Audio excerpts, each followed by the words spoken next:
Rajan CM Revanth రెడ్డిపై KTR comments కు కాంగ్రెస్ నేత అద్దంకి దయాకర్ కౌంటర్ ఇచ్చారు. ఇక ఈ మేరకు ఆయన తాజాగా ఒక వీడియోను విడుదల చేశారు. కొత్త ఇన్ఛార్జ్ వ్యాఖ్యలు బీఆర్ఎస్ నాయకులకు ఎక్కడో తాకినట్లున్నాయని అద్దంకి దయాకర్ సెటైర్లు వేశారు. బీఆర్ఎస్ వర్కింగ్ ప్రెసిడెంట్ కేటీఆర్ ఆమె వ్యాఖ్యలను ఉద్దేశించి పెద్ద జోక్ అంటూ మండిపడ్డారు. ఇక కాంగ్రెస్ పార్టీ సంస్కృతి సాంప్రదాయాలకు నిలువెత్తు రూపం మీనాక్షి నటరాజన్ తెలిపారు. ప్రజలను సొమ్మును బ్యాగులకు కంటైనర్ల మీద దోచుకుంటే కాగ్ రిపోర్టు చాలా విషయాలు చెప్పిందని ఆరోపించారు.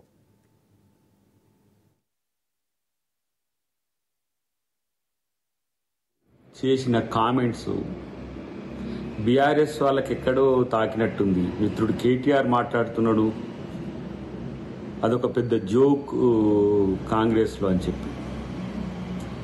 కాంగ్రెస్లో ఈరోజు ఎలాంటి సంస్కృతి సాంప్రదాయాలు, రాజకీయ సాంప్రదాయాలు ఉంటాయో వాటికి నిలువెత్తు రూపం మీనాక్షి నటరాజన్ గారు.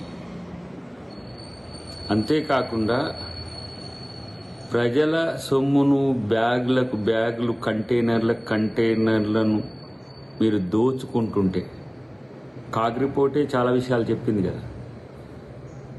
అలాంటి నాయకుణ్ణి ఫామ్ హౌస్లో కూర్చోబెట్టింది రేవంత్ రెడ్డి గారు. అది గుర్తుపెట్టుకోండి. మూమెంట్ క్రెడెన్షియల్స్ అని, తెలంగాణ తెచ్చిండని, అసలు లెజెండరీ పొలిటీషియన్ అని చెప్పి ఎంతో ఊకదంపుడు ఉపన్యాసాలు ఇచ్చుకున్నారు. 1000 కోట్ల రూపాయలు ఎన్నికల్లో ఖర్చు చేసిండ్రు. ఏ సింపుల్ మ్యాన్, ఒక సామాన్య రైతు కుటుంబం నుంచి వచ్చిన రేవంత్ రెడ్డి గారు ఎలా ఇంతటి మీరు చెప్పుకుంటున్న కేసీఆర్ను పడగొట్టి అధికారంలోకి రావడం అనేది మీరు జీర్ణించుకోలేకనే రాజకీయ అక్కసుతోనే ఈ కామెంట్స్ చేస్తున్ననేది